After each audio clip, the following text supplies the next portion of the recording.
आज जब दुनिया असमंजस, संघर्ष और अनिश्चितताओं से भरी है, हम एक ऐसे व्यक्ति की कहानी सुनने जा रहे हैं जिसने विपरीत परिस्थिति में भी उम्मीद और जिद की लौ जलाए रखी। यह कहानी है अल्बर्ट कैमस की, एक लेखक, दार्शनिक और वह आवाज जो आज भी हमें जीने और लड़ने की प्रेरणा देती है। 7 नवंबर 1913, मोंडोवी, अल्जीरिया। कैमस का जन्म एक बेहद गरीब परिवार में हुआ। उनके पिता प्रथम विश्व युद्ध में मारे गए और उनकी मां सुनने और बोलने में अक्षम थी। गरीबी इतनी गहरी थी कि कई बार पेट भरने का संघर्ष उनके सपनों को भी निगलने की कोशिश करता था, लेकिन कैमस ने इसे अपनी कमजोरी बनने नहीं दिया। उन्होंने कहा था, जिंदगी में सबसे बड़ी ताकत इंसान का खुद पर विश्वास है। कैमस का यह संघर्ष उन लोगों की कहानी जैसा है जो आज दुनिया में गरीबी, युद्ध या महामारी के बीच भी अपने सपनों को जिंदा रखने की कोशिश कर रहे हैं। 17 साल की उम्र में तपेदिक ने कैमस की जिंदगी को बदल दिया। यह वह दौर था जब शारीरिक कमजोरी ने उनके जीवन के हर क्षेत्र को प्रभावित किया। लेकिन क्या उन्होंने हार मानी? नहीं। कैमस ने अपनी बीमारी से एक नई सीख ली। हर चुनौती हमें यह सिखाती है कि हम अपनी ताकत को कैसे पहचानें। आज जब महामारी और स्वास्थ्य से जुड़े संकट हर इंसान की जिंदगी पर असर डाल रहे हैं, कामों का जीवन हमें सिखाता है कि हर मुश्किल में भी हमें अपनी रोशनी खुद बनानी होगी। कैमस ने महसूस किया कि जीवन का कोई पुनर्निर्धारित अर्थ नहीं है। उन्होंने लिखा, जीवन और ब्रह्मांड के बीच कोई तालमेल नहीं है, लेकिन इसका मतलब यह नहीं कि हम हार मान लें। हमें अपने कर्मों से अपने जीवन का उद्देश्य बनाना होगा।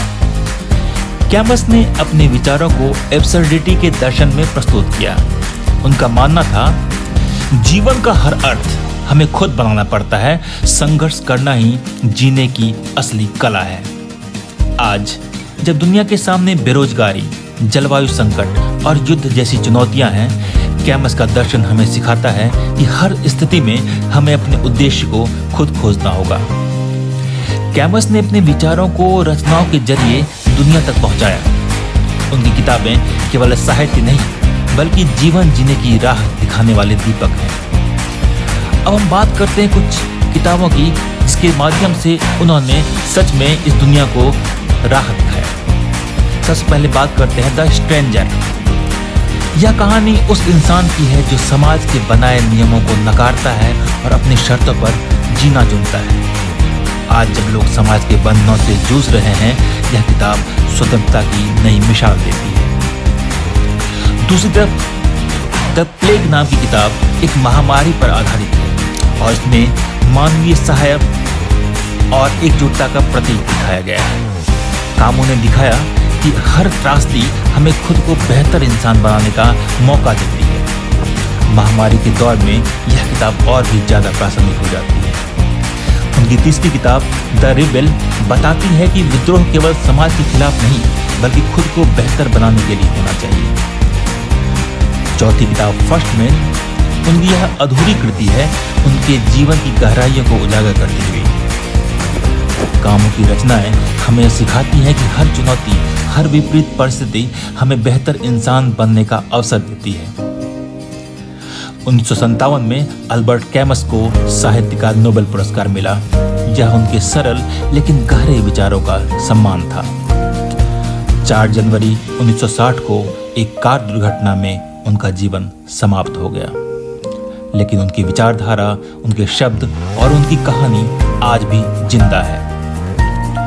आज की दुनिया में जहां हर इंसान किसी न किसी चुनौती से जूझ रहा है, कैमस की कहानियां हमें ये सिखाती हैं कि हर बाधा एक नई शुरुआत है।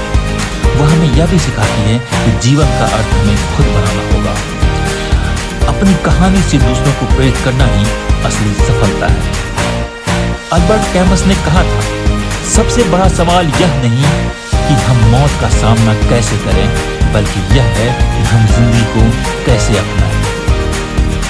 कैमस ने अपनी कहानी लिखी, अब आपकी बारी है। क्या आप अपनी जिंदगी को ऐसे जिएंगे जैसे यह आपकी सबसे बड़ी रचना हो?